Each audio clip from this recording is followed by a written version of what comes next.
Tonight we hope to give you a glimpse inside the Ebola crisis in West Africa. The characters represented are just a handful of the brave men and women who have fought and continue to fight against this terrible disease.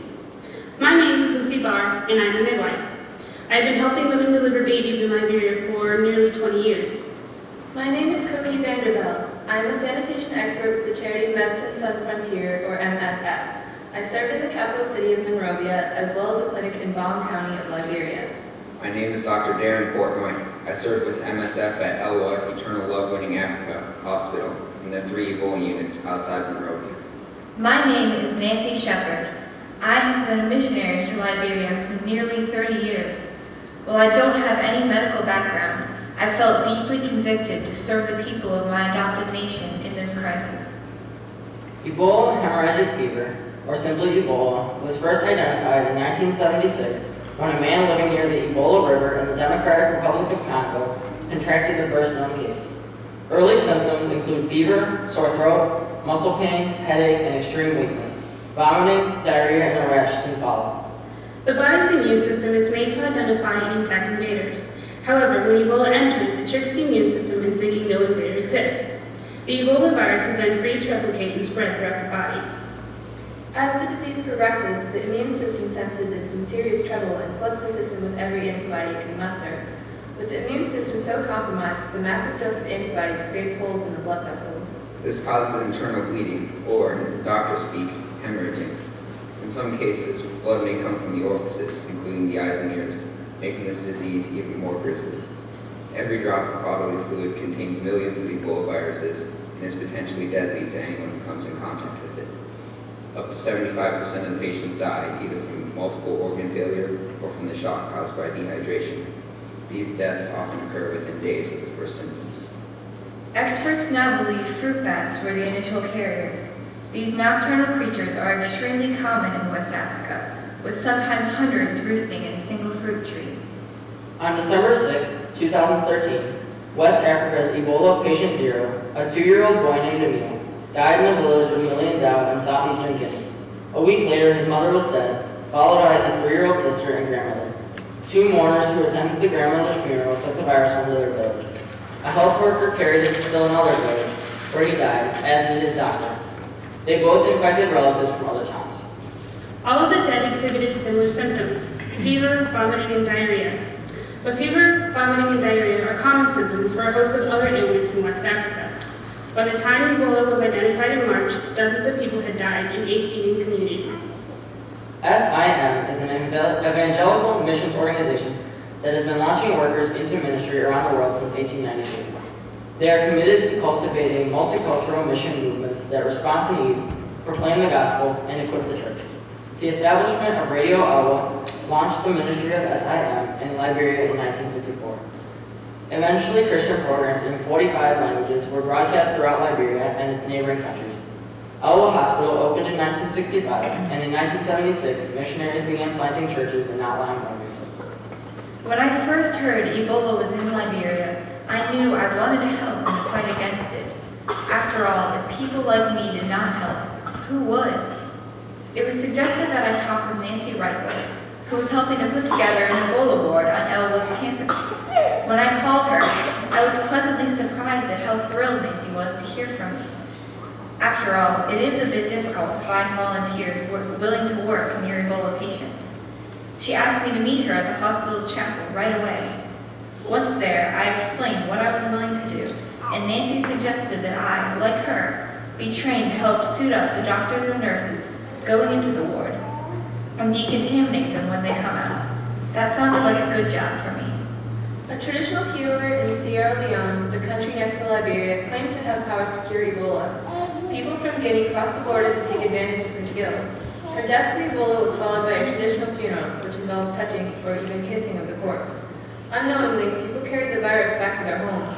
Soon they got sick and died and were honored with traditional funerals as well. By the end of March, Ebola had begun its grisly march into Liberia. 2 Liberians who had visited Guinea were struck down with the disease. A week later, there were 7, and then 20, and then more. MSF began to work on an isolation unit in Logan County, located in northern Liberia. Around noon on June 12th, I received a call from Nancy Wrightwood. Rather than her normal, perky-sounding voice, I heard only exhaustion. A patient was in the Ebola ward, and Nancy had been working nearly 24 hours. Could I come? I felt a strange mixture of trepidation and excitement. I'd never done anything like this before. Once I arrived at the hospital, I walked to the threshold of the door that stood open to the Ebola unit's interior. Lying on a metal hospital bed approximately 15 feet from me was an extremely sick-looking young lady. She was Elba Hospital's first Ebola patient. I knew that with time I would learn all the necessary procedures and protocols to do the job for which I had volunteered. But at that moment, as I looked at our first patient, I felt the weight of my decision to volunteer. Two Nancys, Nancy Sheppard and Nancy Reichwell, served as hygienists. Suiting doctors and nurses up in their personal protection gear is both arduous and detail-oriented.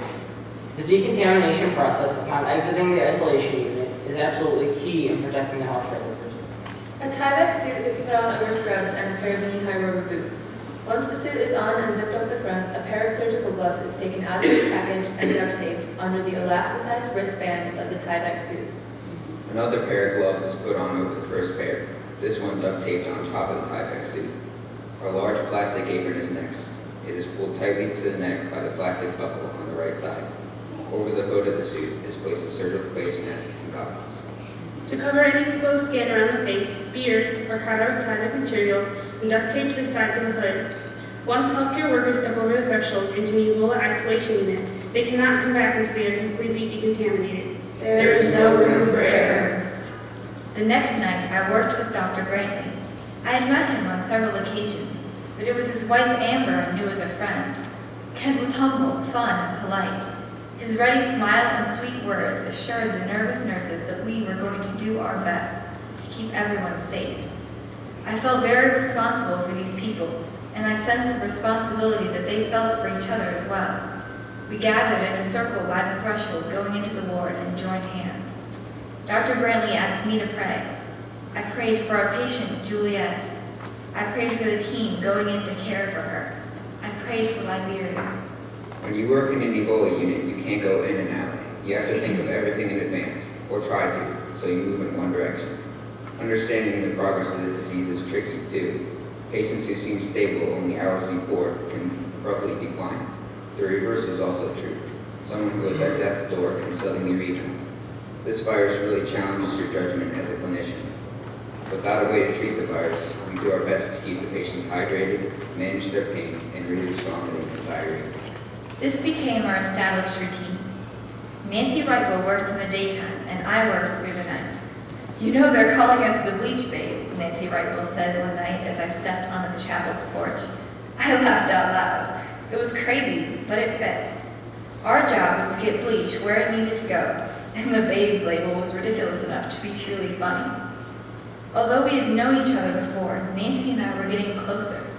We shared the same responsibility and understood each other's fears. It's 5:30 a.m. and I'm the first out of bed. It's a half-hour drive to the Ebola treatment center. I arrive at 7:30 a.m. and change into scrubs and rubber boots in the low-risk zone. I need to put on full protective gear. I pull on a pair of examination gloves and then a yellow suit. It goes up to my neck and down to my ankles. Already I'm starting to sweat. It's very humid and hot. This time of year it averages 85+ degrees with 90 to 100% humidity. Next is the mask, the hood, and then an enormous plastic apron. I fumble with surgical gloves, then thick rubber household gloves. Finally, I put on my goggles. Before I go in the high-risk zone, a staff member checks to make sure not 1 millimeter of my skin is showing. It's an awful, lonely place in the ward. There are nurses and others who enter, but it's not like a normal hospital where you can call for help and expect someone to come. It's not possible. It's not practical. Because of the heat, we can only be in the ward in our suits for an hour or so. It takes us that long to get in and out of them, too. The patients have to wait, and when we do come in, patients can't see us at all. We're just a stranger in this ridiculous plastic suit, barely recognizable as a person. Our patients are struggling with the hardest thing they've ever faced, and they're alone. I start my shift by emptying buckets of feces and vomit. Some people have terrible diarrhea or are bleeding, so there's a lot of cleaning. I make sure they all have water. Most are so weak they can't even unscrew the lid of a plastic bottle. Some can barely speak. Soiled sheets go in bins, which are taken to the burning pits. Once a day we burn the waste. Every day there are bodies. Every day the number is increasing. When somebody dies, we put their belongings in bags and burn them with a mattress cover and sheet. Even during Liberia's violent civil war, when other midwives left, Lucy Barr stayed to help women deliver babies. But none of the atrocities of civil war prepared her for a patient she saw a few months ago. I was on duty that day when the patient came into the headquarters of the Liberian Midwives Association in Monrovia. When I examined her, I found she was not in labor, not even close. So I sent her home and told her to return from maternity ward when her contractions started. I fully expected to see her in a couple days, maybe a week, but to my utmost surprise, the very next day, that woman was rushed on her ward bleeding profusely. She was in full labor and we raced to deliver the baby.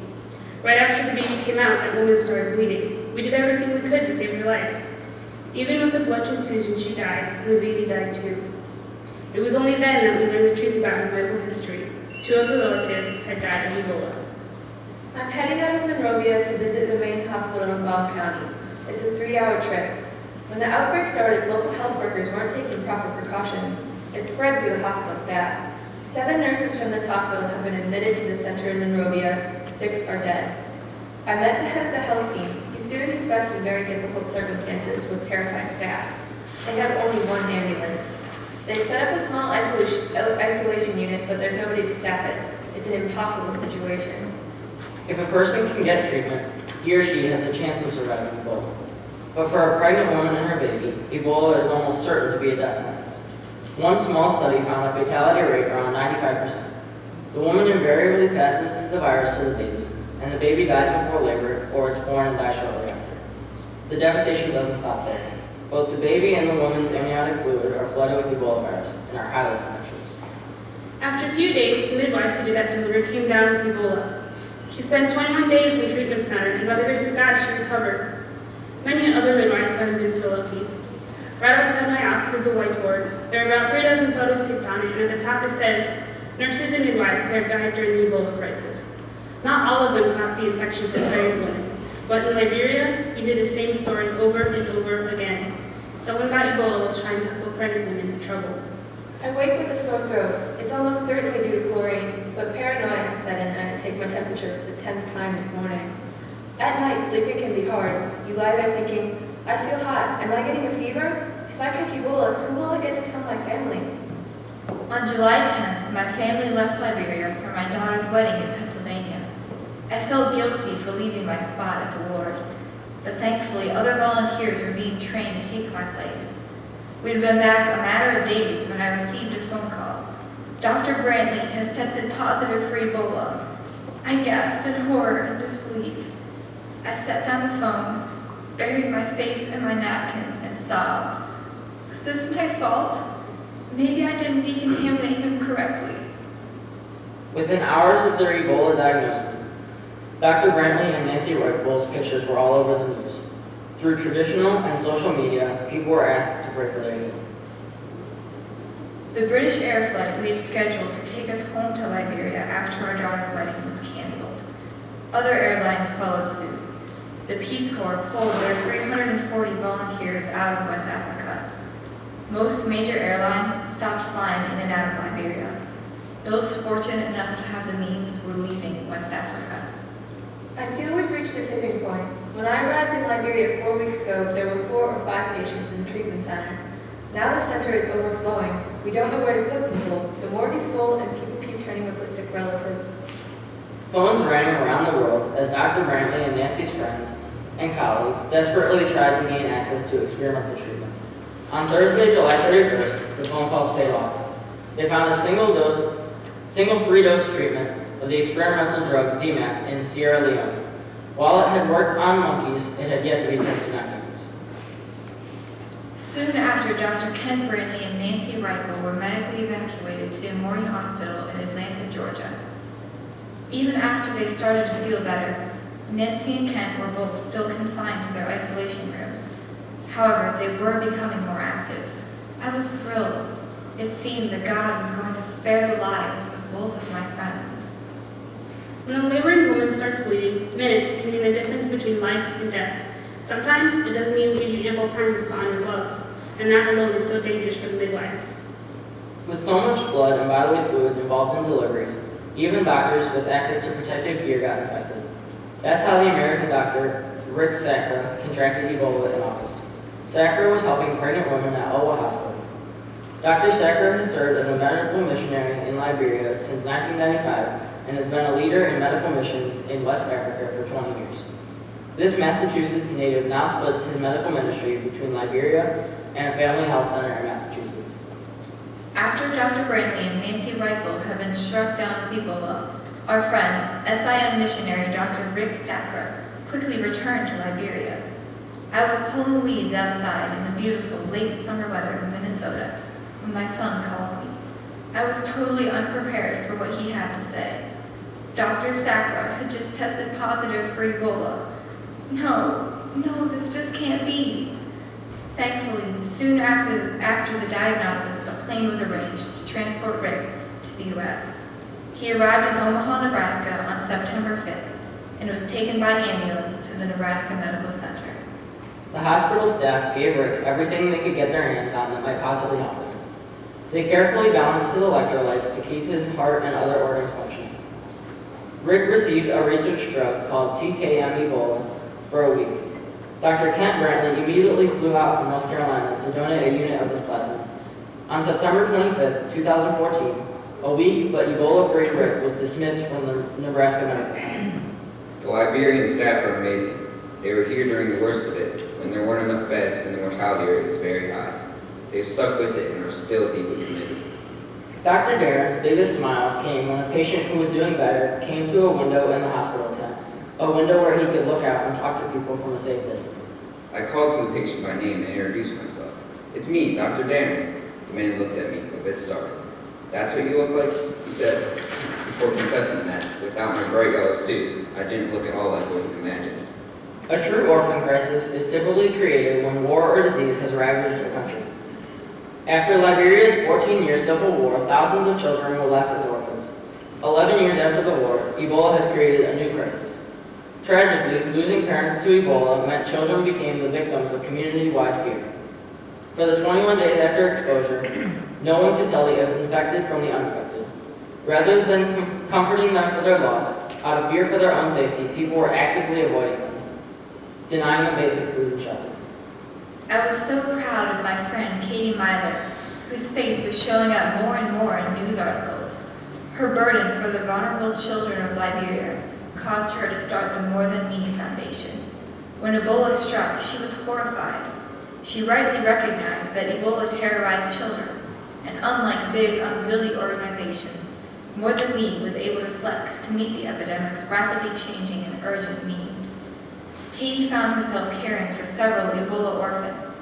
She, like others, found it extremely difficult to keep both the children and their caretakers safe as they waited and watched for Ebola's 21-day maximum incubation period to pass. But she did it, and by doing so, saved precious lives. In this Ebola crisis, there are a multitude of heroes, a few sung and many others unsung.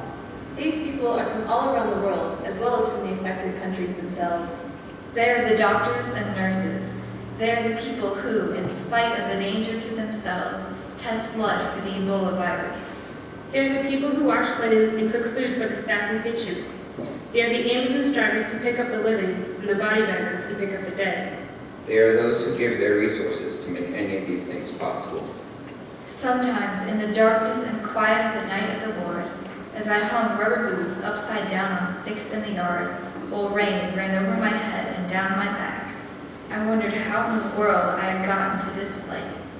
Somehow, I, a girl from Whitewater, Wisconsin, had ended up in the epicenter of the Ebola crisis in Liberia. I knew the discomfort was a small price to pay to be part of a team who together were fighting the most deadly of enemies. As a team, we had a chance, in loneliness of mind, to esteem others better than ourselves. We had a chance to look after the interests of others. We had a chance to be, both individually and collectively, abandoned to God. When the Son of Man comes in his glory, and all the angels with him, he will sit on his glorious throne. All the nations will be gathered before him, and he will separate the people one from another, as a shepherd separates the sheep from the goats. He will put the sheep on his right and the goats on his left. Then the king will say to those on his right, Come, you who are blessed by my Father, take your inheritance, the King prepared for you since the creation of the world. For I was hungry, and you gave me something to eat. I was thirsty, and you gave me something to drink. I was a stranger, and you invited me in. I needed clothes, and you clothed me. I was sick, and you looked after me. I was in prison, and you came to visit me. Then the righteous will answer him, Lord, when did we see you hungry and feed you, or thirsty and give you something to drink? When did we see you a stranger and invite you in, or needing clothes and clothe you? When did we see you sick or in prison and go to visit you? The King will reply, Truly I tell you, whatever you did for one of the least of these brothers and sisters of mine, You did for me.